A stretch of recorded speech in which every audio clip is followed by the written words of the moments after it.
우리 함께 하나님 말씀 찾아보도록 하겠습니다. 이사야 41장 8절로 16절입니다. 그러나 나의 종 너희 이스라엘아, 내가 택한 야곱아, 나의 벗 아브라함의 자손아, 내가 땅끝에서부터 너를 붙들며 땅 모퉁이에서부터 너를 부르고 내게 이르기를 너는 나의 종이라, 내가 너를 택하고 싫어하여 버리지 아니하였다 하였노라. 두려워하지 말라, 내가 너와 함께함이라. 놀라지 말라, 나는 내 하나님이 됨이라. 내가 너를 굳세게 하리라. 참으로 너를 도와주리라. 참으로 나의 의로운 오른손으로 너를 붙들리라. 보라, 내게 노하던 자들이 수치와 욕을 당할 것이요 너와 다투는 자들이 아무것도 아닌 것 같이 될 것이며 멸망할 것이라. 내가 찾아도 너와 싸우던 자들을 만나지 못할 것이요 너를 치는 자들은 아무것도 아닌 것 같고 허무한 것 같이 되리니, 이는 나 여호와 너의 하나님이 내 오른손을 붙들고 내게 이르기를 두려워하지 말라, 내가 너를 도우리라 할 것임이니라. 버러지 같은 너 야곱아, 너희 이스라엘 사람들아, 두려워하지 말라. 나 여호와가 말하노니 내가 너를 도울 것이라. 내 구속자는 이스라엘의 거룩한 이인이라. 보라, 내가 너를 이가 날카로운 새 타작기로 삼으리니 내가 산들을 쳐서 부스러기를 만들 것이며 작은 산들을 겨같이 만들 것이라. 내가 그들을 까부른즉 바람이 그들을 날리겠고 회오리 바람이 그들을 흩어버릴 것이로되 너는 여호와로 말미암아 즐거워하겠고 이스라엘의 거룩한 이로 말미암아 자랑하리로다. 아멘. 할렐루야. 네, 오늘은요 하나님의 오른손 여섯 번째 시간으로 인도와 축복의 손이라는 제목으로 함께 은혜를 나누도록 하겠습니다. 자, 우리가 이번 한 주간 동안 이 하나님의 오른손이라는 테마로 계속해서 말씀을 들어왔잖아요. 월요일부터 목요일까지 우리 이순희 목사님을 통해서 말씀을 들으셨고, 금요일에 원미연 목사님을 통해서 말씀을 들어오셨는데요, 첫 번째 시간부터 우리가 쭉 생각해 보면 이 하나님의 오른손은요 굉장히 많은 능력을 가지고 있는 그러한 손이다라는 것을 우리는 알 수가 있습니다. 먼저는 어떤 손이었습니까? 위로와 이해의 손이었어요. 그리고 그 손은 권명과 징계의 손이었습니다. 그리고 기적과 능력의 손이었고 치료와 회복의 손이었습니다. 또 사귐과 보호의 손이 되시는 그 하나님의 오른손이었는데요, 그 하나님의 오른손을 우리가 날마다 의지해서 그 손의 능력이 우리의 삶 가운데 나타날 수 있는 저와 여러분이 될 수 있기를 간절히 소원합니다. 자, 이 손을 의지하는 자는요 자연스럽게 하나님의 인도와 축복의 손을 경험해 나아갈 수가 있습니다.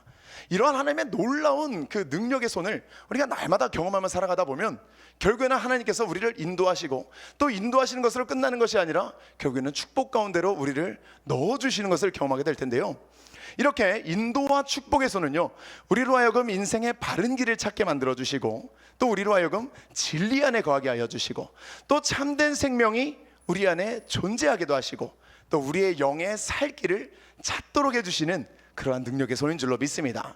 히브리서 10장 20절에 그 길은 우리를 위하여 휘장 가운데로 열어놓으신 새로운 살 길이요 휘장은 곧 그의 육체니라 라고 말씀하고 있습니다.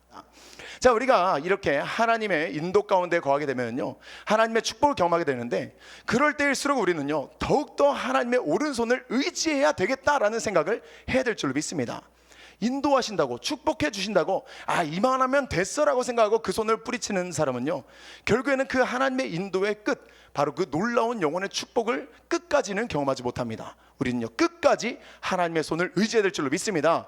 그 손이야말로 우리의 영이 살아날 수 있는 새로운 살 길이기 때문인데요, 그렇기 때문에 우리는요 우리의 영이 살기 위해서 하나님의 오른손을 붙잡아야 되는 것입니다.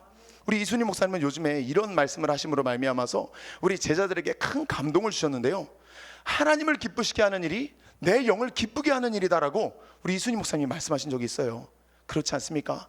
정말 하나님을 기쁘시게 하는 일이 우리의 영을 기쁘게 하는 일이 되어질 수 있도록 우리는 이 시간도 하나님께 우리의 삶의 모든 운전대를 맡길 수 있는 저와 여러분이 되어야 될 줄로 믿습니다. 하나님만이 우리의 영의 새로운 살 길이 되십니다.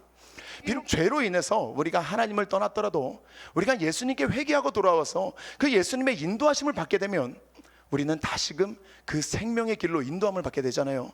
왜 그렇습니까? 우리를 하나님이 너무나 사랑하시기 때문이에요. 그리고 그 하나님의 말씀에 우리가 100% 연합해서 나아가게 된다고 한다면, 우리가 정말 그 하나님의 말씀에 100% 합일하여서 나아가게 된다면 우리는 하나님의 놀라운 축복을 날마다 경험하며 살아갈 수 있다는 것입니다. 사랑하는 여러분, 이 시간에 우리가 그 하나님의 말씀에 100% 순종하고 따라갈 수 있는 영혼의 결단을 할 수 있기를 간절히 소원합니다. 이렇게 우리가 하나님의 말씀을 따라가게 된다면 우리는 큰 장애물 없이 행복하게 살아갈 수가 있어요. 사랑하는 여러분, 하나님을 의지해야 되지 않겠습니까? 하나님의 인도를 우리가 날마다 간구해야 되지 않겠습니까? 우리 시간에 함께 찬양하시며 하나님 나를 인도하소서, 주의 길로만 가게 해달라고 우리 이 시간 뜨겁게 찬양하는 저와 여러분 되기를 원합니다. 우리 나의 평생에 우리 함께 찬양하겠습니다. 나의 평생에 오직 주님만 사랑하리, 주님 품 안에 아이와 같이 나의 일생에 많은 고통이 찾아와도 주님과 함께 이길 수 있으리. 주의 손 나를 붙드사 감당한 힘 주시네. 주의 말씀 바른 길로 나를 인도하시네. 하나님 나를 인도하소서, 십자가의 길로만 가게 하소서. 하나님 나를 인도하소서, 주의 얼굴을 내게 보이소서. 하나님 나를 인도하소서, 십자가의 길로만 가게 하소서. 하나님 나를 인도하소서, 주의 얼굴을 내게 보이소서. 아멘. 우리 하나님께 우리 인생의 운전대를 맡겨서 하나님의 인도를 받을 수 있는 우리 모두가 되기를 소원합니다. 자, 프랑스의 수학자이자 이 철학자인 파스칼이라는 사람은요, 진리를 그의 인도자로 삼고 본분을 그의 목적으로 삼는 자는 하나님의 섭리가 안전하게 그를 인도하시도록 신뢰한다고 했습니다. 자, 그렇습니다. 이 진리의 인도를 받게 될 때 죄의 권세는 더 이상 우리의 영을 짓누르지 못하게 되고요, 우리는 하나님의 섭리를 통해서 진정한 자유자가 될 수가 있습니다. 로마서 8장 1절에서 2절에 이렇게 이야기하고 있습니다. 그러므로 이제 그리스도 예수 안에 있는 자에게는 결코 정죄함이 없나니 이는 그리스도 예수 안에 있는 생명의 성령의 법이 죄와 사망의 법에서 너를 해방하였습니다. 사랑하는 여러분, 우리를 인도하여 놀라운 축복을 허락하시는 우리 하나님의 손을 날마다 만날 수 있기를 간절히 소원합니다.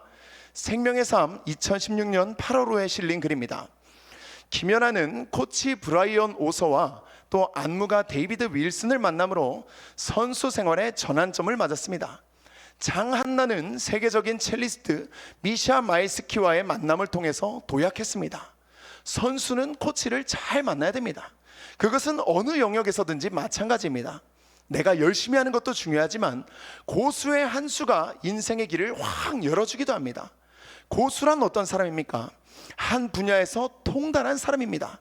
수없이 많은 시행착오를 거치고 훈련을 거듭하면서 경지에 도달한 사람입니다. 하수가 실수에 실수를 거듭해서 겨우 깨닫는 데에 반해 고수는 모든 것을 꿰뚫고 있습니다. 그러므로 고수를 따라가면 모든 것이 쉬워집니다. 하나님은 고수 중에 고수입니다. 모든 것을 다 아시는 전능하신 분이십니다. 하나님께서는 불확실한 것이 없습니다. 하나님은 우리의 앞길을 훤히 내다보고 계시며 우리의 삶의 지도를 가지고 계십니다. 우리가 어느 길로 가는 것이 가장 빠른지 이미 다 알고 계십니다. 하나님의 인도를 받는 삶에 익숙해져야 합니다 라고 기록을 하고 있습니다. 자, 우리 백성교회는요, 만남의 축복은 기적을 창조한다라는 말을 참 많이 합니다. 실제로 이 만남의 축복을 통해서 기적의 삶을 살아가시는 성도님들이 정말 많이 있는데요.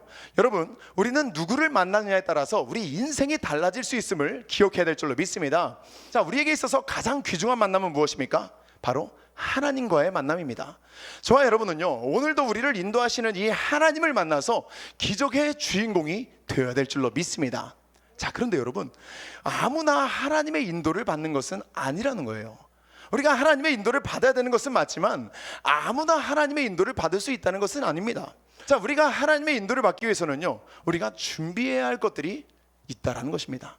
자, 물론 이 하나님의 강권적인 역사를 통해서 준비되지 못한 자, 내세울 것 하나도 없는 자에게도 인도의 은혜는 허락되어질 수 있는데요. 하지만 기본적으로 성경은요, 준비된 자에게 최고의 축복을 예비하시고 또 준비된 자를 사용하신다라고 성경은 말씀하고 있습니다. 신명기 28장 1절로 6절에 내가 내 하나님 여호와의 말씀을 삼가 듣고 내가 오늘 내게 명령하는 그의 모든 명령을 지켜 행하면 내 하나님 여호와께서 너를 세계 모든 민족 위에 뛰어나게 하실 것이라. 내가 내 하나님 여호와의 말씀을 청종하면 이 모든 복이 내게 임하며 내게 이르리니 성읍에서도 복을 받고 들에서도 복을 받을 것이며 내 몸의 자녀와 내 토지의 소산과 내 짐승의 새끼와 소와 양의 새끼가 복을 받을 것이며 내 광주리와 떡반죽 그릇이 복을 받을 것이며 내가 들어와도 복을 받고 나가도 복을 받을 것이라 라고 말씀하고 있습니다. 자, 우리는요, 하나님께서 우리를 위해 예비해 놓으신 이 최상의 복을 받을 만한 영혼의 그릇을 준비할 수 있어야 된다는 것입니다. 사랑하는 여러분, 이 예배 가운데 우리의 영혼의 그릇이 깨끗하게 준비될 수 있기를 간절히 소원합니다. 디모데후서 2장 20절로 21절에 큰 집에는 금그릇과 은그릇뿐만 아니라 나무그릇과 질그릇도 있어 귀하게 쓰는 것도 있고 전하게 쓰는 것도 있나니 그러므로 누구든지 이런 것에서 자기를 깨끗하게 하면 귀히 쓰는 그릇이 되어 거룩하고 주인의 쓰심에 합당하며 모든 선한 일에 준비함이 되리라 라고 말씀하셨습니다. 자, 이렇게 깨끗하게 씻겨진 그릇이 주인에게 사용되는 것과 같이 하나님은 준비된 자를 사용하시는데요, 하나님의 인도를 받아서 기적의 주인공이 되기 위해서는요, 우리는 어떠한 준비를 해야 될지 지금부터 살펴보도록 하겠습니다. 자, 첫 번째로 우리는 무엇을 준비해야 되느냐? 우리는요, 영적인 민감성을 소유해야 한다는 것입니다. 이 인도를 받는다는 것은 무슨 뜻이 있냐면 인도하는 분의 이 뜻과 의도를 정확하게 파악하고 있다는 뜻이기도 한다는 겁니다. 가까운 관계일수록 이 의도와 뜻을 파악하기가 참 쉽잖아요. 우리가 친밀한 부부관계를 유지하고 있으면 남편의 뜻을, 아내의 뜻을 정확하게 깨달을 수가 있어요. 친밀한 부모와 자녀의 관계를 유지하고 있다고 한다면 자녀가 지금 무엇을 요구하고 있는지, 부모님이 나에게 지금 무엇을 요구하고 있는지 정확하게 알 수가 있어요. 이 모든 것이 바로 그 친밀함의 관계를 통해서 나타나는 것인데, 우리가 하나님과의 사이가 가까워지면 가까워질수록 우리는 이 하나님의 의도를 쉽게 깨닫게 되고요, 하나님의 마음을 저절로 알아가게 되는 이 영적인 민감성이 생겨나게 되는 것입니다. 그래서 우리 백성교회는요, 걷는 자 위에 누가 있다고 이야기합니까? 뛰는 자가 있다고 이야기하고, 뛰는 자 위에 나는 자가 있다고 이야기하고, 이 나는 자 위에 누가 있다고 이야기합니까?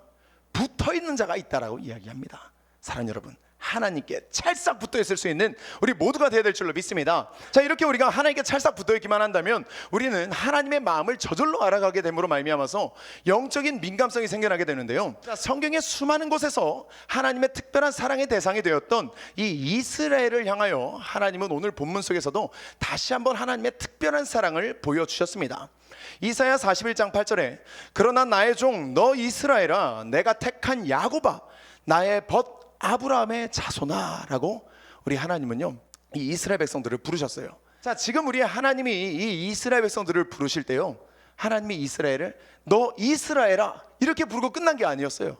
무려 이스라엘을 3번에 걸쳐서 다른 단어를 사용해서 이스라엘을 부르셨다는 겁니다. 자, 이것을요 삼중호명이라고 이야기하는데요, 나의 종 너 이스라엘아, 내가 택한 야곱아, 나의 벗 아브라함의 자손아, 동일한 이스라엘을 부르실 때 이렇게 3가지 호칭으로 부르셨다는 겁니다. 자, 이 3가지 호칭은요, 원어로 보았을 때 각 호칭이 3개의 또 단어로 이루어진 3 더하기 3 더하기 3의 형태의 이러한 운율을 가지고 있는데요, 자, 여기에는 하나님의 마음이 녹아져 있습니다. 각각의 호칭이 가지고 있는 이 강조점은 다 다르지만 공통적으로 하나님과의 이 돈독한 관계에 있는 이 이스라엘 백성들을 칭한다는 것을 우리는 느낄 수가 있는 것이죠. 오늘 본문이 기록된 이 이사야 41장은요 바벨론에 의해 포로가 된 이스라엘 백성의 회복에 대한 예언의 말씀이에요. 자, 포로 생활을 하는 지금 이 이스라엘 백성들의 마음이 얼마나 힘들고 괴롭겠습니까? 하나님에 대한 이 불신의 마음이 가득할 수도 있는 상황이잖아요. 하지만 그런 상황에 처한 이 이스라엘 백성들을 우리 하나님께서는 위로해 주시면서 그들을 향한 하나님의 본심이 무엇인지 다시 한번 깨닫게 해주시는 표현이 바로 오늘 본문 속 첫 번째 절에 등장하고 있는 이 삼중 호명이라는 것입니다. 너희는 나의 종이야. 너희는 내가 택한 백성이야. 너희는 나의 벗 아브라함의 자손이야. 자, 이렇게 다시 한번 하나님의 사랑의 본심을 지금 이스라엘 백성들에게 보여주고 계시는 건데요, 오늘 이 자리에서 함께 예배드리고 있는 저와 여러분 모두도 이 영적인 이스라엘이고 또 영적인 야곱이고 또 영적인 아브라함의 자손들임을 우리가 믿고 있다고 한다면 우리를 향한 이 하나님의 본심이 본문 속에 나타난 이 삼중 호명 속에 보이는 그 마음과 언제나 동일하다는 것을 우리는 믿을 수 있게 될 줄로 믿습니다. 자, 이러한 특별한 관계성이 하나님과 우리 사이에 있습니다. 하나님이 우리를 생각할 때 우리를 이렇게 특별하게 생각한다는 거예요. 자, 그렇기 때문에 특별한 관계이면 관계일수록 우리는 더욱더 민감하게 상대방의 의도를 깨달을 수 있어야만 하는 건데요, 척하면 척, 쿵하면 호박 떨어지는 소리로 우리는 이렇게 민감하게 반응할 수 있어야 될 줄로 믿습니다. 자, 그러나 하나님의 이와 같은 사랑의 음성을 듣고 나서도 하나님의 의도가 깨달아지지 않는다고 한다면 우리의 영적인 민감성이 지금 한없이 퇴보된 상태라고 우리는 내 스스로의 모습을 생각할 수가 있는 것입니다. 이런 사람들 있잖아요. 하나님의 엄청난 사랑을 받았는데 하나님은 나를 버린 것 같아. 하나님이 지금까지 내 인생을 이렇게까지 이끌어 주셨는데 하나님은 나를 외면하시는 것 같다라고 생각하는 사람들이 있어요. 사랑하는 여러분, 우리가 그와 같은 사람이 되지 않기를 간절히 소원합니다. 지금까지 우리를 인도하신 우리 에베네셀의 하나님, 우리를 인도하여 주신 너무나 사랑하시는 그 사랑의 하나님, 우리는 날마다 그 하나님의 사랑을 경험하며 느끼고 살아가야 될 줄로 믿습니다. 우리 전명철 안수집사님이 종종 이런 고백을 하세요. 내가 아프지 않았다면 나는 우리 백성을 만나지 못했을 것이고 나는 옛사람의 모습으로 그대로 살았을 거라는 이러한 말씀을 많이 하셨었는데 정말 그렇습니다.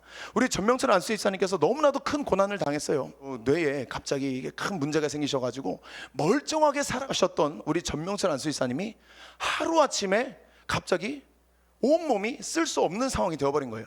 그런데 하나님께서 너무나도 힘든 고난 가운데서도 우리 안수집사님을 살려내 주셨고요, 결국에는 그 하나님의 인도의 손길을 통하여서 우리 백성교회 가운데로 나오게 되셨어요.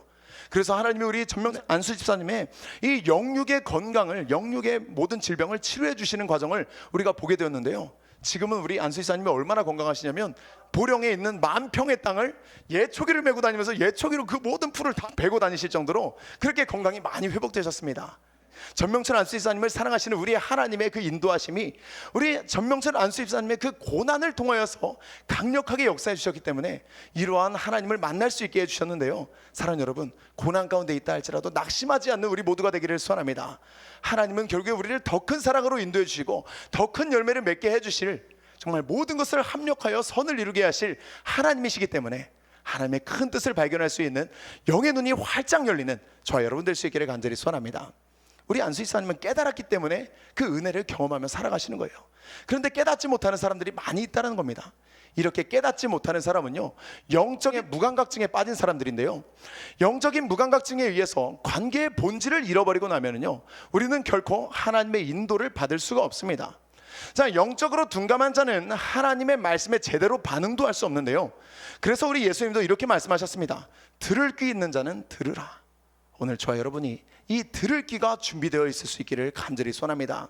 자, 모든 깨달음은요, 들음을 통해서 오게 되어 있는데요, 우리가 말씀을 들어야지만 내 자신의 모습을 직면하게 되고 또 연약함과 죄악된 부분을 깨닫게 되는 것처럼 영적으로 둔감하게 되면 하나님의 음성을 들을 수가 없게 됩니다.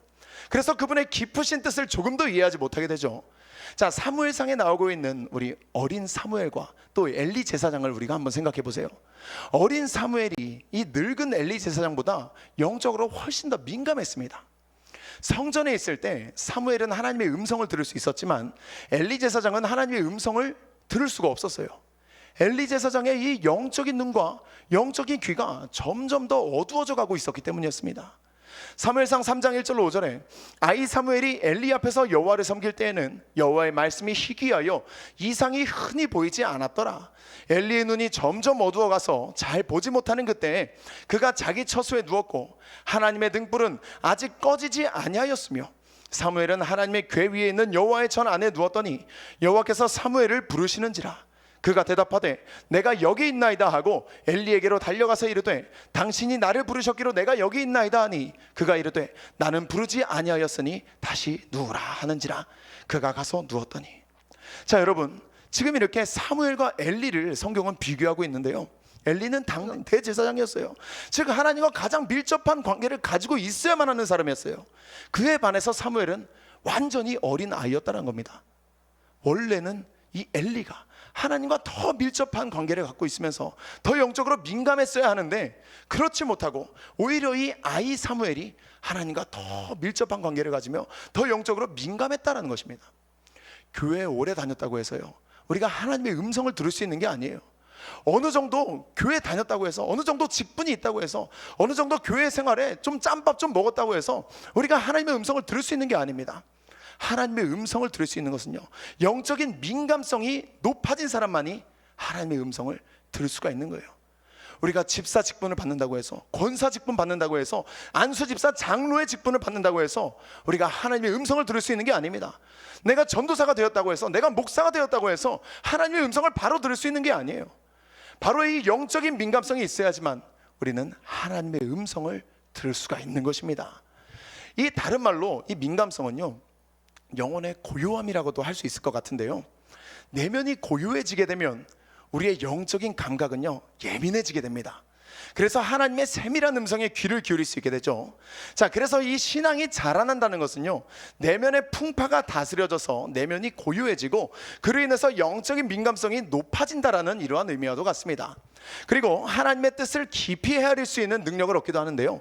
자, 그러나 영적으로 무감각한 자는 이 하나님의 말씀을 들어도 깨닫지 못해서 절대로 성장해 나아갈 수가 없습니다. 사랑하는 여러분, 이 예배를 통하여 우리 내면의 모든 풍파가 고요해져서 이 시간에 나에게 세밀하게 말씀하시는 그 하나님의 음성을 들을 수 있는 우리 모두가 되기를 간절히 소원합니다. 우리 이순희 목사님은요, 정말 집중력이 너무너무 좋으세요. 그래서 차를 타고 가시면서도 그 옆에서 차 안에서도 설교를 쫙 짜시고요, 주변이 아무리 시끄러워도 그 안에서 컴퓨터를 펴놓고 설교를 짜시는 분이 바로 우리 목사님이십니다. 얼마나 집중력이 좋으신지 아무리 주변 사람들이 떠들고 무슨 짓을 해도 공사판에서도 우리 목사님은 설교를 쓰시는데요, 저는 절대 못해요. 저는 고요해야지만 설교를 쓸 수가 있어요.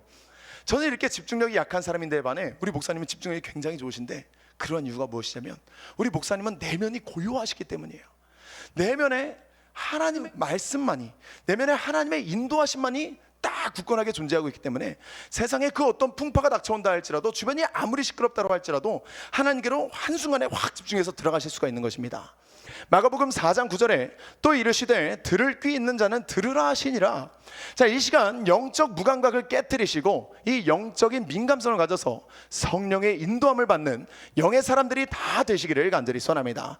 로마서 8장 14절에 무릇 하나님의 영으로 인도함을 받는 사람은 곧 하나님의 아들이라 말씀하셨습니다.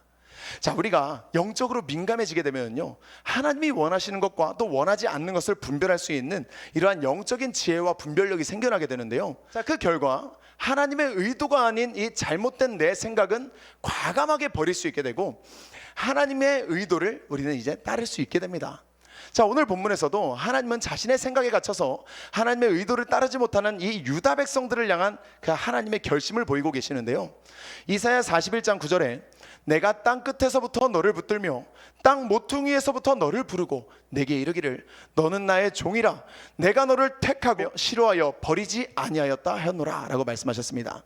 자, 여기서 이 땅 끝이라는 말은요, 유다 땅에서 매우 먼 이방 땅을 의미하는데요, 유다 백성들이 생각하기에 이 하나님의 능력이 전혀 미치지 않을 것이라고 생각되는 그러한 후미진 장소를 이 땅 끝이라고 표현한 것입니다. 자, 그러나 하나님은요, 아무리 먼 곳이라도, 아무리 절망적인 곳이라고 하여도 그의 언약 백성을 강한 손으로 붙드시는 분이심을 우리는 이 시간에 믿어야 될 줄로 믿습니다.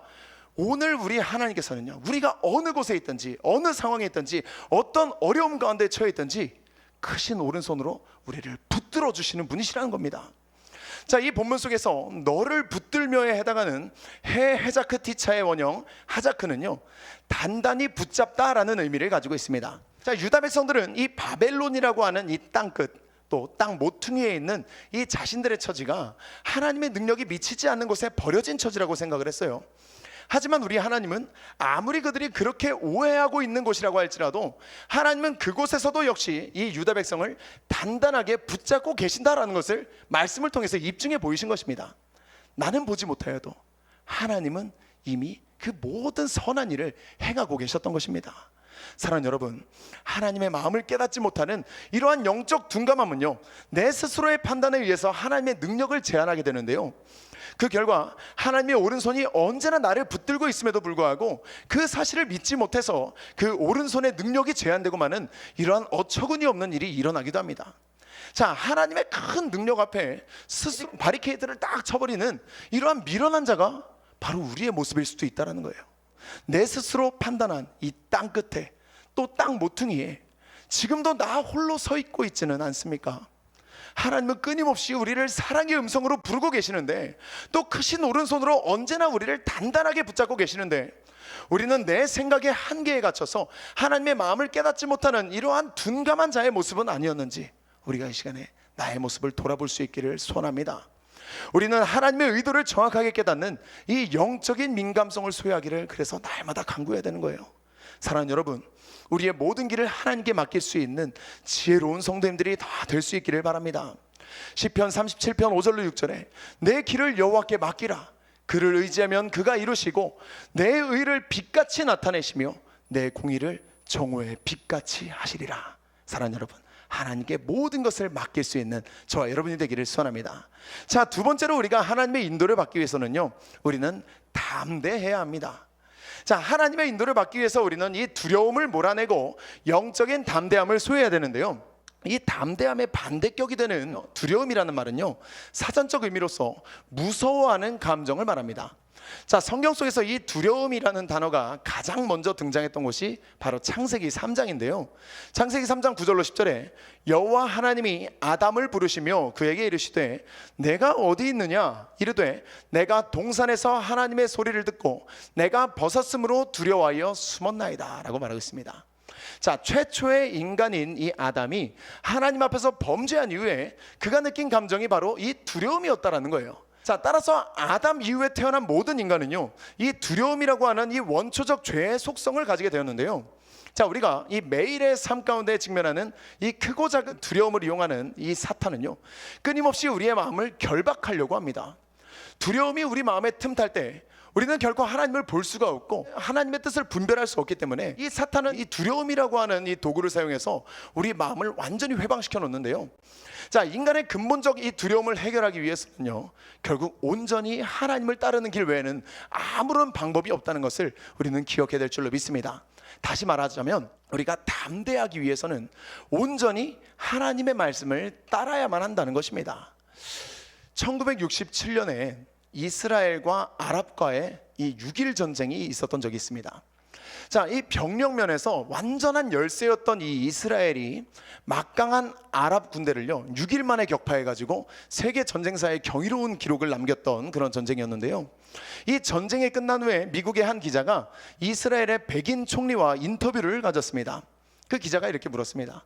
막강한 아랍을 이길 수 있었던 비결이 무엇이었습니까? 이 총리는 이렇게 대답합니다. 우리 이스라엘 군대에는 절대로 내려서는 안 되는 하나의 명령이 있습니다. 그것은 바로 돌격 앞으로라는 명령입니다. 자, 그렇다면 그 명령 대신 무슨 명령을 내렸습니까? 라고 기자가 호기심 어린 눈으로 물었습니다. 그때 총리는 짤막하면서도 단호하게 대답했습니다. 나를 따라오라. 그렇습니다.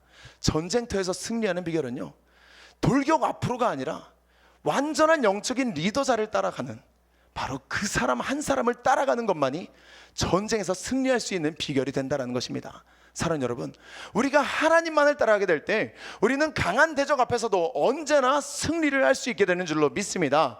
하나님만 따라가면 반드시 승리하게 됩니다. 하지만 이 하나님만 따라가지 못하게 만드는 것이 바로 이 두려움이라고 하는 존재라는 것입니다. 자, 오늘 본문에서도 이 이사야 선지자는요, 두려워하는 유다 백성들에게 담대할 것을 요구하고 계시죠. 이사야 41장 10절에 두려워하지 말라, 내가 너와 함께함이라. 놀라지 말라, 나는 내 하나님이 됨이라.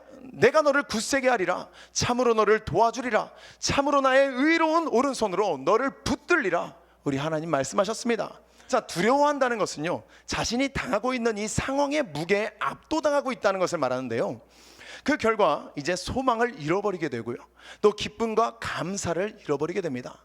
자, 결국 이 모든 것 위에 계신 하나님의 능력까지도 신뢰하지 못하게 만들게 되는데요, 삶 가운데 만나는 이 갖가지 두려움을 우리가 극복하지 못하게 된다면 우리는 하나님을 향한 이 믿음까지도 위협을 받을 수밖에 없습니다. 이 믿음이 흔들리는 순간에 우리는요, 우리의 믿음은요, 우리의 신앙은요, 설 자리를 완전히 잃어버리게 되는 거예요. 자, 베드로같이 두려움의 바다에 완전히 침몰할 수밖에 없게 됩니다. 마태복음 14장 28절로 31절에 베드로가 대답하여 이르되 주여, 만일 주님이시거든 나를 명하사 물 위로 오라 하시니 베드로가 배에서 내려 물 위로 걸어서 예수께로 가되 바람을 보고 무서워 빠져가는지라 소리질러 이르되 주여, 나를 구원하소서 하니 예수께서 즉시 손을 내밀어 그를 붙잡으시며 이르시되 믿음이 작은 자여 왜 의심하였느냐 하시고. 자, 사실 이 두려움의 근본적인 원인은요, 하나님과의 단절에서 시작됩니다. 자, 물에 빠져가고 있었던 이 베드로가요, 예수님의 손을 딱 잡아서 예수님과 연결되는 그 순간에는요, 물에서 건짐을 받을 수 있었어요. 그런데 예수님과 떨어져 있을 때는 이 베드로 마음에 두려움이 몰아치면서 물에 빠질 수밖에 없었죠. 큰 힘이 있는 대상과 함께 있을 때는요, 결코 두렵지가 않습니다. 두렵지 않기 때문에 그 믿음이 흔들리지가 않습니다. 하지만 그 대상과의 단절을 경험하게 되는 그 순간에 가장 먼저 찾아오는 것이 바로 이 두려움이다라는 겁니다. 저는요, 이 남자 중학교를 나왔어요. 남자 중학교는요, 이 춘추 전국시대예요. 처음에 딱 학교를 입학하게 되면 서열 싸움, 저희 때만 하더라도 그게 굉장히 강했어요. 처음에 딱 입학을 하면 서로 누가 센가, 누가 짱인가, 이거를 가려야 되는 거예요. 각각의 초등학교에서, 이게 여러 초등학교에서 모였기 때문에 누가 누군지 잘 모르는 상황 가운데 누가 우리 학교에 짱이 될 것인가, 통이 될 것인가, 이거를 정하는 이 싸움이 1학년 때 굉장히 치열한데요, 저는요, 그 치열한 그 전쟁터 가운데 아주 평온했습니다. 왜냐하면 저희 형이 먼저 중학교 3학년으로서 학교를 다 잡고 있었어요. 저희 형이 중학교 3학년 그 학교의 대빵, 학교의 짱이었어요. 그러니까 제가 학교에 딱 입학하는 그 순간부터 이미 저는 소문이 다 난 거예요. 쟤는 건드리면 안 되는 애, 쟤는 건드리면 죽는 애, 쟤는 건드리면 큰일 나는 애로 제가 딱 이미 유명했기 때문에 저의 형의 후광을 등에 업고 저는 학교 생활을 굉장히 편안하게 했습니다. 원래 이게 학교 매점에 가게 되면요, 이게 줄이 굉장히 길어요. 쉬는 시간에 막 매점에 뛰어 올라가면 다들 빵 사 먹느냐고 뭐 사 먹느냐고 얼마나 줄이 긴지. 근데 저는 중학교 1학년이었음에도 불구하고 제가 딱 매점에 가게 되면 홍해의 기적이 나타나는 거예요. 갑자기 매점이 쫙 둘러 갈라지면서 진우야 일로 와 그러면서 저를 맨 앞으로 인도해주는 이러한 놀라운 역사가 매점에서 날마다 있었어요. 얼마나 편하던지. 형 하나를 잘 둬가지고 제가 이 학교 생활이 참 편했었는데 형의 큰 힘을 의지하고 나니까 참 편안해지더라고요. 두려움이 없는 거예요. 아무리 센 형들을 봐도, 아무리 무서운 형들을 봐도, 아무리 싸움 잘하는 친구들을 봐도 우리 형이 더 세니까 두려워할 게 없는 거예요. 사랑하는 여러분, 우리 하나님이 최고 센 분인 줄로 믿습니다. 우리 하나님을 등에 업고 우리 하나님과 함께하며 하나님 오른손을 의지하는 저와 여러분은요, 인생에서 그 어떤 것도 두려워할 것이 없는 줄로 믿습니다. 어린 꼬마가 엄마와 함께 장을 보러 나갔다고 합니다. 엄마와 손을 잡고 지나가면서 지나가던 자동차도 보았고, 또 지나가던 강아지도 보았고, 또 사람들이 모여서 막 시끄럽게 다투는 모습도 보았어요. 그런데 그 꼬마는요, 그 어느 것도 두렵지 않았습니다. 왜냐하면 엄마의 손을 붙잡고 있었기 때문이었어요. 그런데 그때 갑자기 엄마가 야 잠깐만 기다려 라고 이야기하면서 아이를 혼자 두고 잠시 어딘가로 갔습니다. 그 순간부터 꼬마는요, 갑자기 두려움이 밀려오기 시작했어요. 다가오는 강아지도 무서웠고, 경적을 울리며 지나가는 자동차도 무서웠고, 인상 쓰며 소리 지르고 있는 이 아저씨도 다 무서웠습니다. 그래서 꼬마는요, 결국 두려움에 떨면서 울어버리게 됩니다. 울면서 누구 찾을까요? 엄마 찾는 거예요. 엄마 어디 갔어? 엄마 왜 안 와? 우리가요, 이 어린아이와 같아 한다는 것입니다. 두려울 때마다, 어떠한 상황이 내 인생에 어려움으로 닥쳐온다고 할 때마다 우리는요 하나님을 찾을 수 있는 저와 여러분이 되어야 될 줄로 믿습니다. 하나님과 단절되었던 우리의 모든 옛사람을 청산하시고 하나님을 찾아서 하나님께 붙을 수 있는 저와 여러분이 될 수 있기를 소원합니다. 자, 이처럼 우리가 하나님과 단절되는 순간부터 우리 영혼에는 이 담대함을 회방놓는 이 두려움이 자리 잡게 되는데요, 하나님과의 단절을 가져오는 이 근본적인 원인은 바로 이 죄의 문제에 있습니다. 이 죄의 문제를 해결받아야지만 우리는 두려움에서 완전히 자유할 수가 있게 됩니다. 요한일서 4장 18절에 사랑 안에 두려움이 없고 온전한 사랑이 두려움을 내쫓나니 두려움에는 형벌이 있음이라 말했습니다. 하나님의 온전한 사랑은요 뿌리 깊은 우리의 두려움을 몰아내는데요, 또 하나님의 사랑의 극치인 이 십자가의 능력은요 두려움의 원인인 이 죄를 소멸하는 능력이 있습니다. 자, 그러므로 이 시간에 우리는 철저히 이 십자가의 능력과 또 하나님의 사랑으로 우리의 죄성을 해결하여서 두려움을 이기는 영적인 담대함을 소유해야 될 줄로 믿습니다. 자, 사랑하는 여러분, 두려워하는 마음은 결코 하나님이 의도하신 것이 아님을 우리는 이 시간에 믿어야만 합니다. 하나님은 언제나 우리에게 이 두려워하지 말 것을 요청하셨습니다. 이는 두려워하는 마음이 하나님이 주신 것이 아니기 때문이죠. 디모데후서 1장 7절에 하나님이 우리에게 주신 것은 두려워하는 마음이 아니요 오직 능력과 사랑과 절제하는 마음이니라고 말씀하셨어요. 오늘 본문은요 우리가 두려워하지 말아야 할 이유에 대해서 분명하게 말하고 있는데요, 하나님이 우리와 함께하고 있기 때문이라고 오늘 본문은 우리에게 정확하게 말씀하셨습니다. 즉 우리가 두려워하지 말아야 하는 이유는 바로 임마누엘의 축복, 곧 하나님이 우리와 함께 하시는 이 축복이 이미 보장되어 있기 때문입니다. 우리가 이 든든한 보장을 해주는 보험을 들고 나면은요 우리의 마음이 참 풍요롭잖아요. 하나님이 우리와 함께 하신다는 것이 바로 우리 영혼의 최고의 보험인 줄로 믿습니다. 이 사실이요 가장 든든한 보장보험이라는 거예요. 하지만 우리는 어떻습니까? 우리는 하나님께서 나와 함께 하신다는 이 사실을 수시로 의심해요. 보험에 들어있지만 내가 과연 보험에 들었나? 분명히 보험은 나의 모든 것을 보장해 주지만 이 보험이 진짜 나를 보장해 주나? 라고 끊임없이 의심하는 것과 동일하다는 겁니다. 자, 임마누엘의 축복을 우리가 누리며 살아가지 못하는 사람이 바로 이와 같은데요, 자, 이러한 의심의 뿌리가 결코 하나님께로부터 온 것이 아니기 때문에 우리는 이 모든 의심을 걷어내고 임마누엘의 축복을 받아 누려야만 할 줄로 믿습니다. 자, 따라서 우리는 이제 담대해야 합니다. 왜냐? 하나님이 함께 하시기 때문에. 역대하 32장 7절에 너희는 마음을 강하게 하며 담대히 하고 아수르 왕과 그를 따르는 온 무리로 말미암아 두려워하지 말며 놀라지 말라. 우리와 함께 하시는 이가 그와 함께하는 자보다 크니라고 말하고 있습니다. 우리의 하나님이 어떤 존재보다 크신 분인 줄로 믿습니다. 자, 우리와 함께하는 이 하나님이 가장 큰 분이심을 믿어서 어떤 상황에서도 담대한 믿음을 소유할 수 있는 저와 여러분이 될 수 있기를 간절히 바랍니다. 우리 이 시간 함께 찬양할 때 나 주의 믿음 갖고 우리 뜨겁게 찬양하시면서 하나님을 향한 이 뜨거운 믿음, 변치 않은 믿음을 소유하기로 결단하는 저와 여러분이 될 수 있기를 원합니다. 우리 함께 찬양합니다.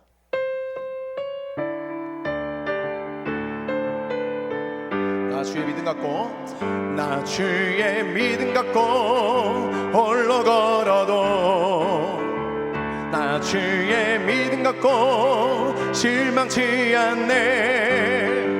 폭풍들은 몰아치고 하늘 덮어도 나 주의 믿음 갖고 실망치 않네. 나 주의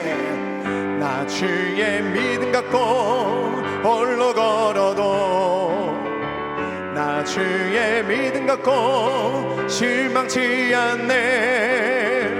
폭풍들은 몰아치고 하늘 덮어도 나 주의 믿음 갖고 실망치 않네. 아멘. 주는 내 친구, 진실한 친구, 끝날까지도 출지하리.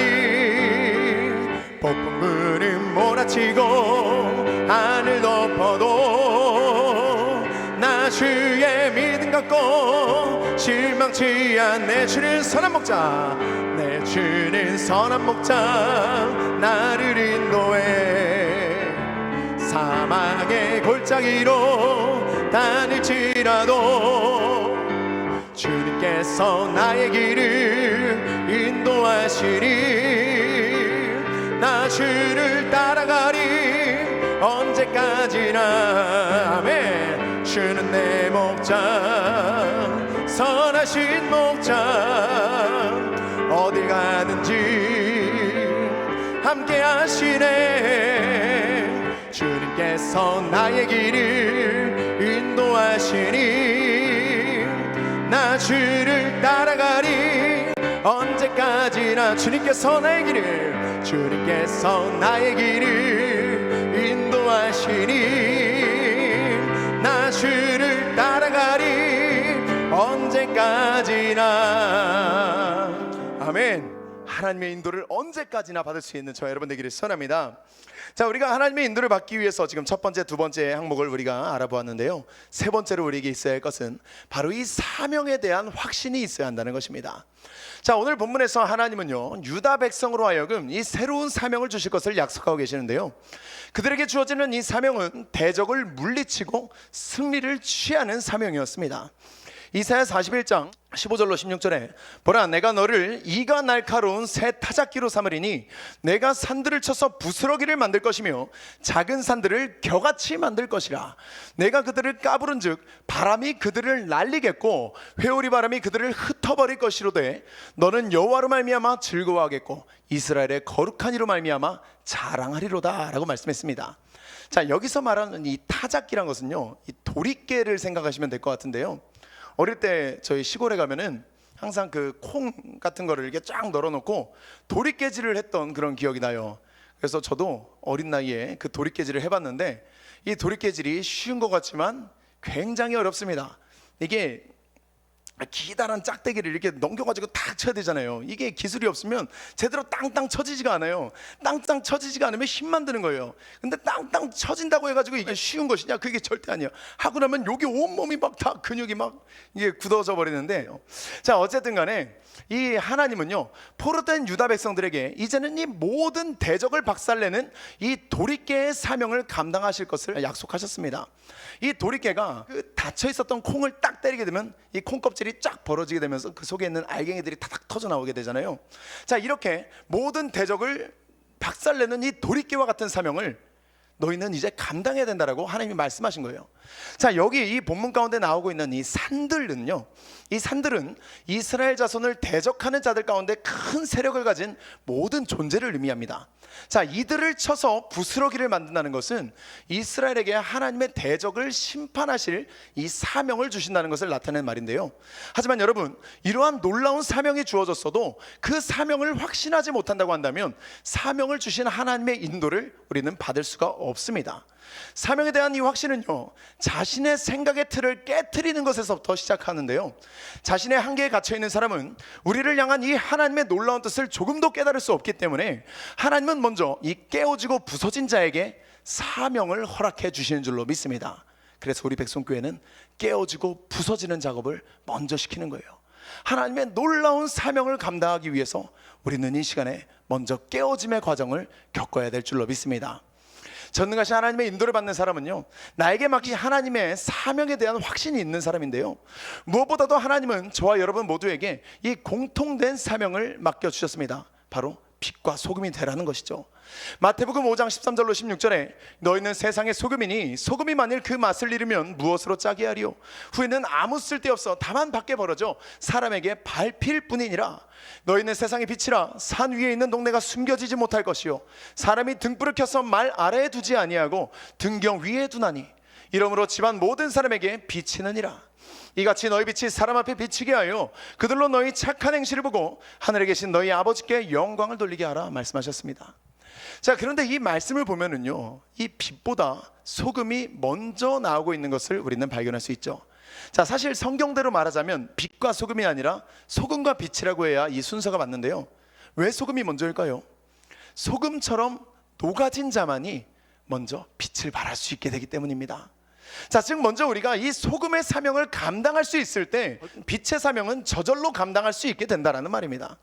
짠맛을 지닌 소금은요, 모든 음식에 맛을 내는 아주 중요한 역할을 하고 있는데요, 자, 이때 이 소금이 해야 할 일은 오직 하나입니다. 바로 철저히 자신이 녹아지고 죽어지는 것이죠.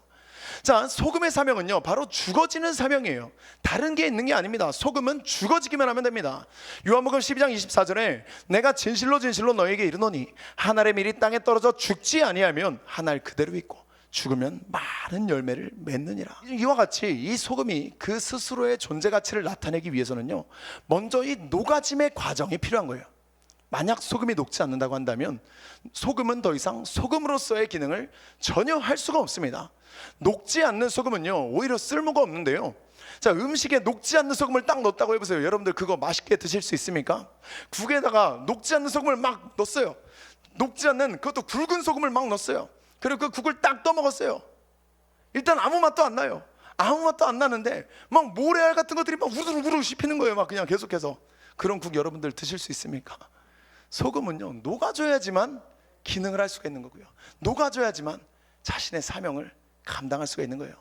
짠맛을 내지 못하는 소금은요, 음식에 들어가게 되면 오히려 식감을 망치게 되는 겁니다. 그래서 소금은 반드시 이 녹아짐의 과정이 필요한데요, 녹는다는 것이 무엇입니까? 자신의 본래의 모양을 완전히 잃어버리는 것이 바로 녹는 것입니다.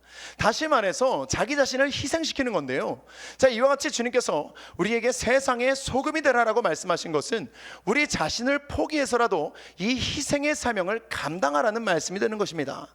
이 세상을 변화시키시는 이 소금의 사명을 감당하기 위해서 우리는요, 반드시 어떠한 희생을 각오해야만 합니다. 자, 그런데 다른 어떤 것보다도 먼저 우리의 자아가 철저히 성령의 불로 녹아지고 죽어져야 하는 이러한 희생을 우리는 받아야만 합니다. 아무리 많은 재능을 가지고 있다 해도, 선한 뜻과 목적을 가지고 있다 해도 우리 자아가 녹아지지 않는다면 결코 하나님의 손에 붙들린 도구가 우리는 될 수가 없습니다. 자, 우리는 우리가 손에 쥐고 있는 모든 것을 다 내려놓고 우리가 우상 삼고 있는 모든 것을 다 깨트려야만 하는데요, 여러분들의 우상은 무엇입니까? 혹시 물질이십니까? 아니면 사람이십니까? 아니면 자존심이십니까? 이 모든 것들을 다 내려놓게 될 때 우리를 통하여 그리스도의 맛이, 그리스도의 빛이 나타나게 되는 줄로 믿습니다.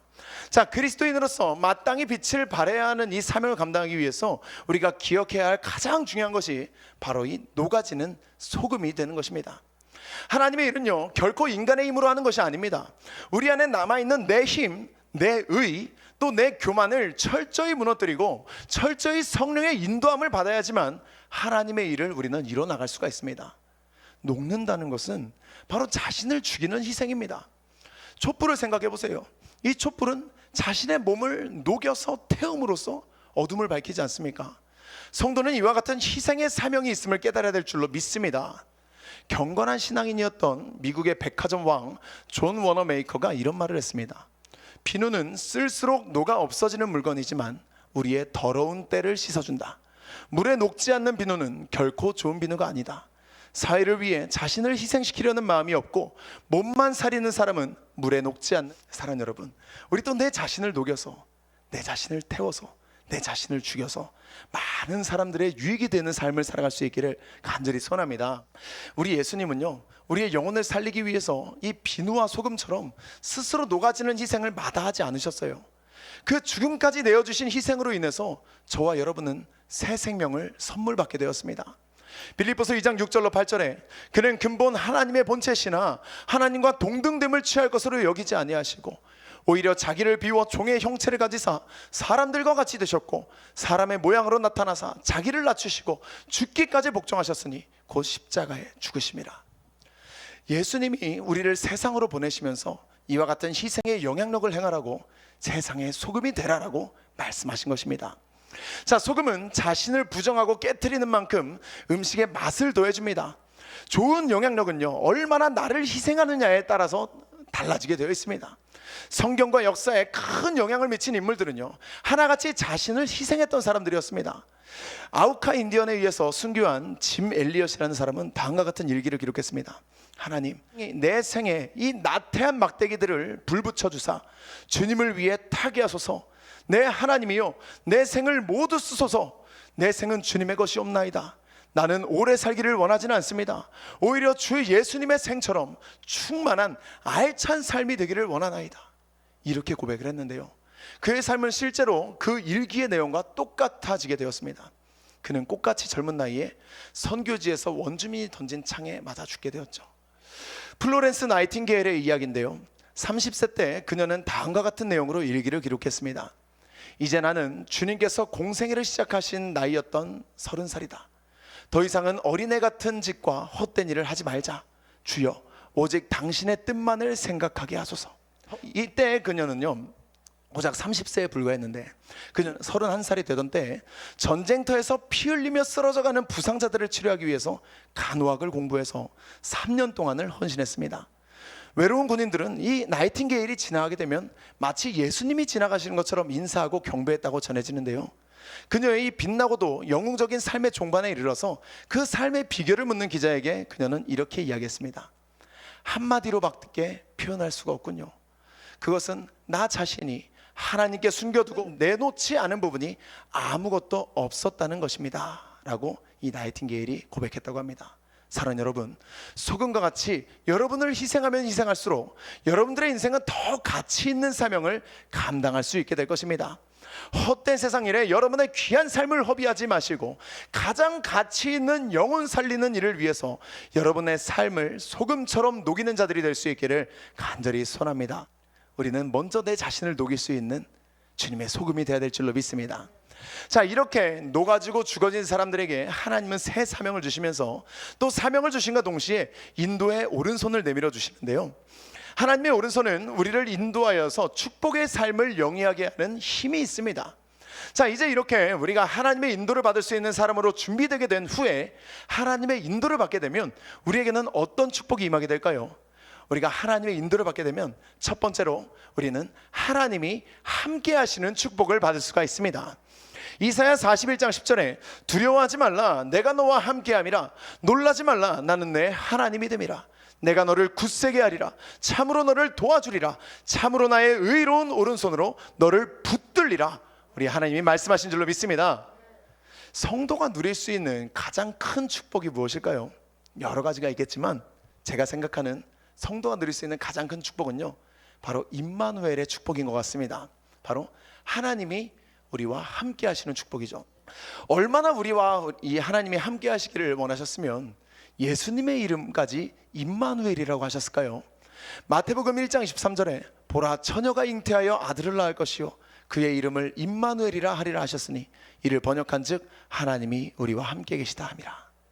자, 하나님은 우리를 너무나 사랑하시고요, 우리와 너무나 함께하고 싶으셔서 그 아들 예수 그리스도까지 우리에게 보내주셨어요.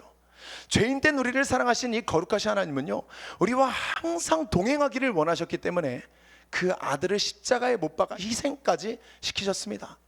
에베소서 2장 16절에 또 십자가로 이 둘을 한 몸으로 하나님과 화목하게 하려 하심이라. 원수된 것을 십자가로 소멸하시고, 자, 이 십자가를 통해서 우리는 하나님과의 모든 막힌담을 해결할 수 있게 되었고요, 이제 성령 안에서 항상 하나님과 함께 동행하며 교통교제하는 새로운 살 길을 얻게 되었습니다. 전지전능하신 하나님과 함께하는 삶은요, 바로 이 형통한 삶이 되게 되는데요, 요셉의 인생을 우리가 생각해 볼까요? 요셉의 인생은 참으로 고비가 많은 인생 아니었습니까? 하지만 그 모든 순간에 하나님이 함께 하심으로 말미암아서 그는 형통한 삶을 살 수가 있었습니다. 그리고 그의 형통한 삶을 통해서 살아계신 하나님이 증거될 수가 있었습니다. 창세기 39장 2절로 3절에 여호와께서 요셉과 함께 하심으로 그가 형통한 자가 되어 그의 주인 애굽 사람의 집에 있으니 그의 주인이 여호와께서 그와 함께 하심을 보며 또 여호와께서 그의 범사에 형통하게 하심을 보았더라. 자, 또 거룩하게 하신 하나님이 함께 하시는 삶은요, 죄를 이기는 삶이 되는데요, 죄의 본성을 지닌 인간은 항상 죄악에 노출된 인생을 살아가게 됩니다. 자, 죄가 있는 곳에는 항상 사탄이 틈타기 마련이잖아요. 그래서 교회를 다니는 성도라고 할지라도 이 끊임없이 사탄의 공격을 받고요, 휘둘리는 삶을 사는 사람들도 참 많이 있는데요, 저 역시 목사님의 아들로 태어나서 지금까지 교회를 벗어나지 않고 살아왔어요. 그런데 교회를 벗어나지 않고 살아왔음에도 불구하고 저의 옛사람의 모습 여러분들 잘 아시잖아요. 수많은 죄악의 중독에 물들어가지고 사탄에게 휘둘리는 삶을 지금까지 살아왔었다는 거예요. 제가 백송교회를 만나기 전까지의 저의 삶의 모습이 교회를 떠나지 않는 삶이었음에도 불구하고 사탄에게 휘둘리는 삶이었다는 것입니다. 그런 귀한 백송의 예배 현장으로 하나님께서 저를 인도해 주심으로 말미암아서 성령의 역사하심 속에서 그 모든 중독을 끊게 되었고요, 지금은 이제 하나님의 일에 올인하는 삶을 살아갈 수 있도록 하나님께서 저를 변화시켜 주셨습니다. 사는 여러분, 우리 모두가 사단에게 휘둘리지 않고 하나님의 인도를 받는 삶을 살아야 되지 않겠습니까? 임마누엘의 하나님을 우리가 날마다 경험해야 되지 않겠습니까? 이 시간에 죄를 향하고 있었던 우리의 모든 발길을 돌려서 하나님께로 향하게 할 수 있는 저와 여러분이 될 수 있기를 소원합니다. 하나님이 함께 하시는 축복을 받는 자는요, 저절로 죄를 이길 수 있는 이 은혜를 덧입게 됩니다. 우리 힘으로는 우리가 아무리 결단해도 이 죄를 이길 수 없게 되고 끊을 수도 없습니다. 그러나 하나님께서 우리와 성령으로 함께 해주시면서 우리 속에서 주인이 되어주실 때 우리는 죄의 권세를 이기고 거룩한 삶, 주님이 기뻐하시는 삶을 살아갈 수 있게 됩니다. 제가 이 백송을 만나기 전에 저는 오토바이 중독자였잖아요. 그래서 제가 분명히 신학생 전도사였음에도 불구하고 이 오토바이 중독에 빠져가지고 하나님보다 오토바이를 앞세우는 삶을 살아왔었단 말이에요. 그래서 그때 당시 제가 생각했던 저의 장래 미래 목회는 어떤 목회였냐면 오토바이 목회였어요. 오토바이 목회. 이 오토바이를 놓기는 싫고, 그렇다고 목회를 안 할 수는 없고, 그래서 목회도 하면서 또 내가 좋아하는 이 오토바이도 같이 타려면 오토바이 목회를 해야 되겠다라는 이러한 타협점을 찾게 된 거예요. 그래서 저 양평에 수많은 오토바이들이 몰리는 저 양평 땅에 6번 국도변에다가 카페 하나 차려놓고 평일에는 지나가는 오토바이 타는 사람들에게 커피를 팔고, 주일에는 예수 믿지만 오토바이 타면서 그 주말을 보내려고 하는 그 사람들을 붙잡아서 같이 예배드리고 같이 오토바이 타러 나가고, 이러한 오토바이 목회를 꿈꿔왔는데요, 이거는요 죄에게 매여 있었던 죄악된 생각이었다는 것을 제가 뒤늦게 깨닫게 되었습니다. 사랑하는 여러분, 하나님이 원하시는 것은요, 내 생각과 하나님의 생각이 타협되기를 원하시는 것이 아니라 내 생각을 완전히 죽이고 하나님의 생각으로 나의 생각을 물들이기를 원하고 계시는 줄로 믿습니다. 사랑하는 여러분, 하나님이 기뻐하시는 삶을 살기 위해서는 우리는 이 죄의 권세, 즉 내 중심된 나의 내면을 철저하게 죽여야 된다는 것입니다. 시편 48편 14절에 이 하나님은 영원히 우리 하나님이시니 그가 우리를 죽을 때까지 인도하시리로다 라고 말했습니다. 하나님께 죽기로 각오하고 나아가는 자는 하나님이 그의 평생을 인도해 주시는 겁니다. 우리 이순희 목사님이 모든 것을 다 포기하고 정말 죽기를 각오하고 하나님의 일을 감당하고 계시지 않습니까? 그런 이순희 목사님의 인생을 우리 하나님이 딱 붙잡아서 이끌어 주시는 것과 같이 우리가 우리의 삶의 모든 모습을 하나님께 내어드리면 하나님이 우리의 삶을 죽기까지 인도해 주실 줄로 믿습니다. 시편 139편 7에서 10절에 내가 주의 영을 떠나 어디로 가며 주의 앞에서 어디로 피하리이까? 내가 하늘에 올라갈지라도 거기 계시며 수월에 내 자리를 펼지라도 거기 계시나이다. 내가 새벽 날개를 치며 바다 끝에 가서 거주할지라도 거기서도 주의 손이 나를 인도하시며 주의 오른손이 나를 붙드시리로다. 우리 주님이 우리를 언제 어디서나 어떤 모습으로든지 붙들고 계심을 믿을 수 있는 저와 여러분이 될 수 있기를 간절히 소원합니다.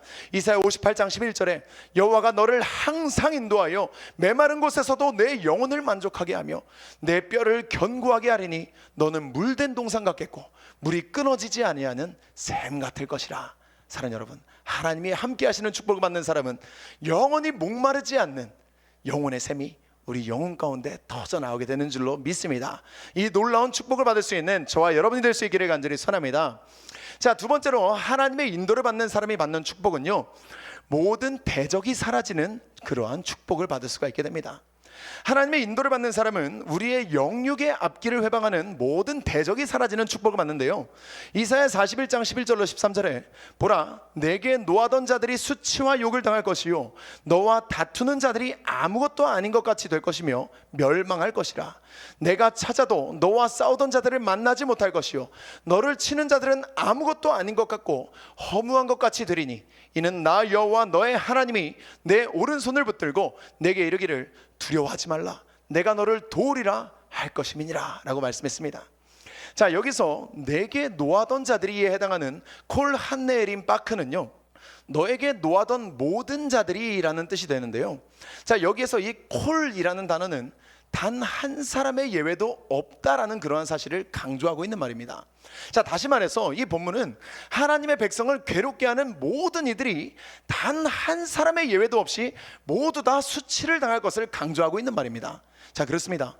하나님의 영으로 인도함을 받는 사람은요, 모든 대적이 사라지는 놀라운 축복을 받아서 영적 전쟁에서 반드시 승리를 하게 되는데요, 어떠한 악한 영도 결코 우리 영혼 가운데 남아있을 수 없게 되는 놀라운 축복을 받게 된다는 사실입니다. 자, 이는 우리 하나님께서 친히 모든 대적을 도말하여 주시기 때문인데요, 또 본문에서 하나님은 이스라엘 백성들에게 나 여호와 너의 하나님이라는 표현을 사용하셨습니다. 자, 여기서 너의 하나님에 사용된 이 하나님이라는 단어의 원어는요, 엘로힘이라는 단어를 사용했는데, 이 엘로힘이라는 단어는 주로 천지를 창조하신 이 하나님을 호칭할 때 많이 사용되는 단어였습니다. 자, 이는 하나님의 전능하심이나 또 하나님의 권세나 위엄을 나타낼 때 사용되는 하나님의 호칭이었는데요, 즉 하나님께서는 이 자신을 표현하시면서 엘로힘이라는 단어를 사용하셨다는 것은 우리의 오른손을 붙드시는 분이 바로 이러한 전능의 하나님, 권세와 위엄의 하나님이심을 강조하고 있는 표현이라는 것입니다. 얼마나 든든합니까? 천지를 창조하신 하나님이 우리의 손을 붙들고 계십니다. 전능하신 하나님이 우리의 손을 붙들고 계셔요. 제가 아까도 이야기했잖아요. 우리 형이 저의 등 뒤에 딱 있을 때 제가 학교에서 아무것도 거칠 것 없이 살았다는 이런 이야기를 했는데, 그보다 훨씬 더 큰 권능이 있으신 우리 하나님이 우리의 손을 딱 붙들고 계신다고 한다면 우리는 아무것도 두려워할 것이 없는 줄로 믿습니다. 자, 이 모습을 우리가 한번 상상해 볼까요? 능력의 하나님이 내 오른손을 붙들고 계셔요. 자, 이렇게 하나님이 우리의 오른손을 붙들고 계시는데요, 그때 나의 오른손을 붙들고 있는 하나님의 손은 어떤 손일까요? 오른손일까요? 왼손이에요. 그렇죠? 모든 악한 자들을 오른손을 들어서 대적하고 계시는 그 하나님께서 다른 손으로는 나의 오른손을 붙잡고 있는 이러한 형태가 된다는 거예요. 즉 우리 하나님은요, 징계와 책망의 손이기도 하신 그 하나님의 오른손이 모든 대적을 치시는 동안에도 절대로 우리를 잡고 있는 그 손을 놓지 않겠다라는 겁니다.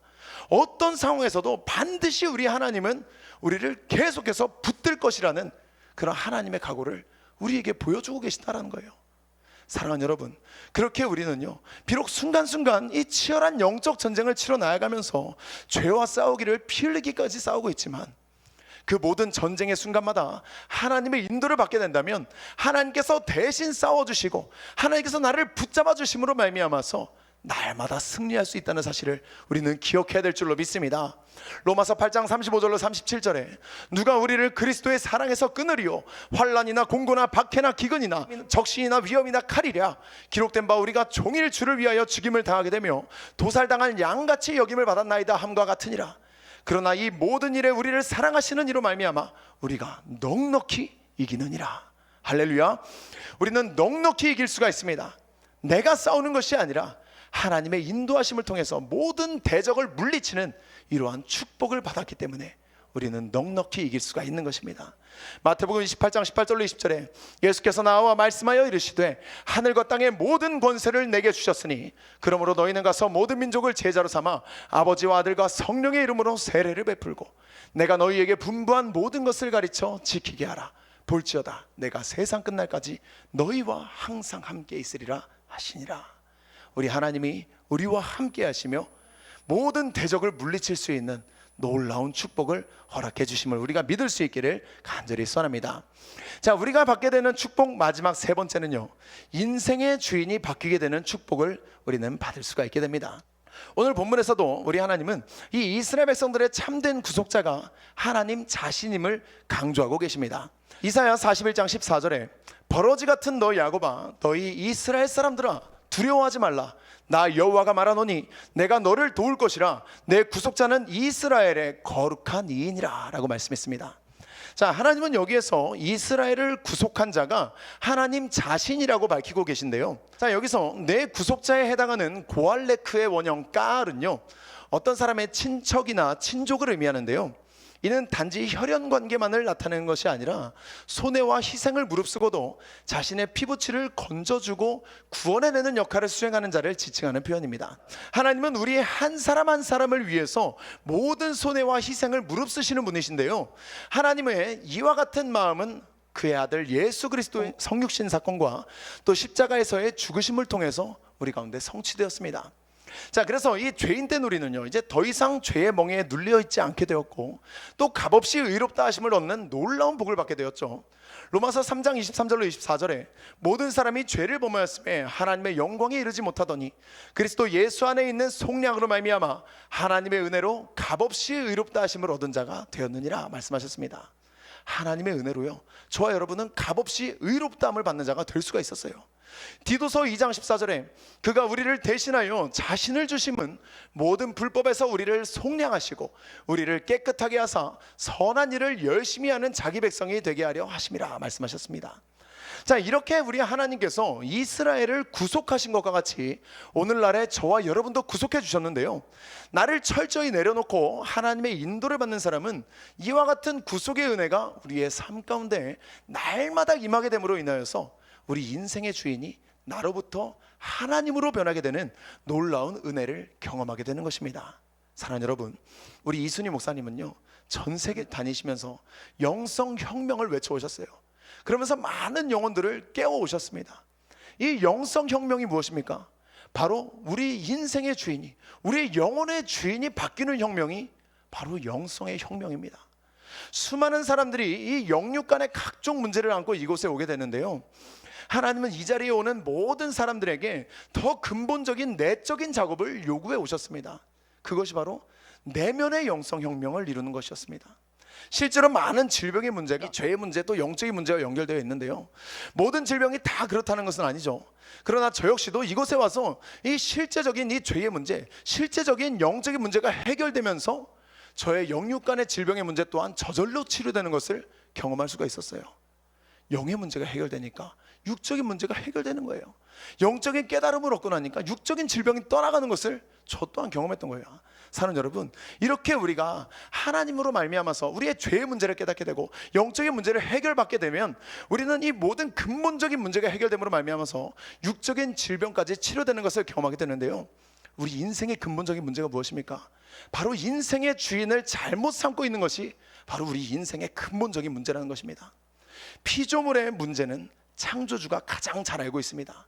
그래서 우리가 창조주께 모든 문제를 의탁하게 될 때 우리 인생의 모든 문제는 완전히 해결될 수가 있다는 것입니다.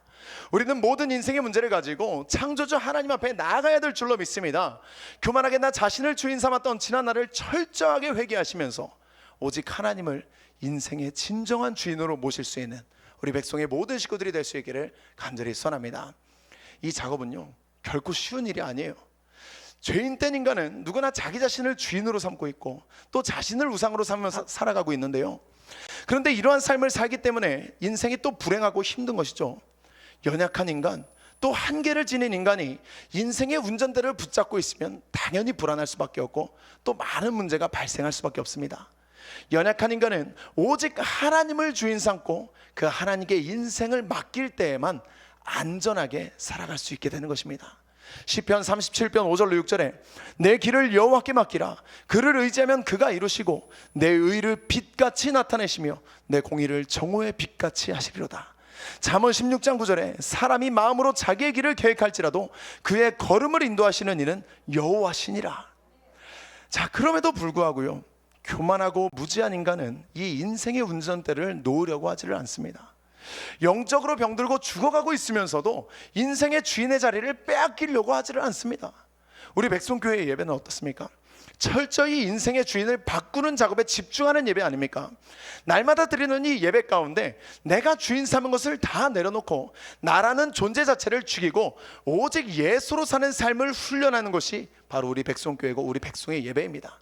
하나님은 하나님을 사랑하는 자일수록 또 하나님이 사랑하는 자일수록 더 강하게 훈련시켜 주시는데요, 때로 우리가 여전히 완고해서 깨닫지 못할 때에는 강력한 징계와 고난도 허락해 주시기도 합니다. 자, 이렇게 해서라도 나 자신을 포기하게 만들고 이렇게 해서라도 내 인생의 운전대를 완전히 주님께 의탁하도록 만드시는 것이죠. 고린도서 1장 8절로 9절에 형제들아 우리가 아시아에서 당한 환난을 너희가 모르기를 원하지 아니하노니 힘에 겹도록 심한 고난을 당하여 살 소망까지 끊어지고 우리는 우리 자신이 사형 선고를 받은 줄 알았으니 이는 우리로 자기를 의지하지 말고 오직 죽은 자를 다시 살리시는 하나님만 의지하게 하심이라. 자, 그러나 사실 이렇게 고난을 당해서라도 우리가 자신을 내려놓고 하나님이 진정으로 주인된 삶을 살게 된다면 그 자체가 최고의 축복이 된다는 사실을 우리는 기억할 수 있기를 간절히 소원합니다. 우리가 치열한 이 죄와의 싸움, 또 자기 자신과의 싸움에서 싸워 승리하여서 예수님을 주인으로 모실 수 있기만 한다면 그때부터 우리의 인생 자체는 천국이 될 수가 있습니다. 누가복음 17장 20절로 21절에 바리새인들이 하나님의 나라가 어느 때에 임하니까 묻거늘 예수께서 대답하여 이르시되 하나님의 나라는 볼 수 있게 임하는 것이 아니요 또 여기 있다 저기 있다도 못하리니 하나님의 나라는 너희 안에 있느니라. 또 로마서 14장 17절은 이렇게 말합니다. 하나님의 나라는 먹는 것과 마시는 것이 아니요 오직 성령 안에 있는 의와 평강과 희락이라. 사랑하는 여러분, 하나님의 인도를 받아서 인생의 주인이 하나님으로 변하는 인생 최고의 축복을 받을 수 있는 저와 여러분이 될 수 있기를 간절히 소원합니다. 결론적으로 오늘 하나님의 오른손 6번째 시간으로 인도와 축복의 손이라는 제목으로 우리가 함께 말씀을 나누는데요, 하나님의 인도를 받기 위해서 우리는 첫째로 영적인 민감성을 소유해야 되고, 또 둘째로 담대해야 하며, 셋째로 사명에 대한 확신이 있어야 된다라고 말씀을 드렸습니다. 자, 이러한 자에게 하나님은 인도의 오른손을 내밀어 주시는데요, 이 인도의 오른손을 붙잡게 되면 우리의 인생은 그 순간부터 하나님께서 축복하시는 인생이 될 수 있다라고 말했습니다. 하나님의 축복, 어떤 축복이었습니까? 하나님이 함께 하시는 축복이었고, 모든 대적이 사라지는 축복이었으며, 인생의 주인이 바뀌는 축복이라고 말씀을 드렸습니다. 사랑하는 여러분, 하나님의 오른손, 곧 인도와 축복의 오른손을 의지하여 우리의 삶을 인도하시며 또 축복하시기를 원하시는 하나님과 날마다 동행하는 우리 모두가 되어질 수 있기를 주님의 이름으로 축원합니다.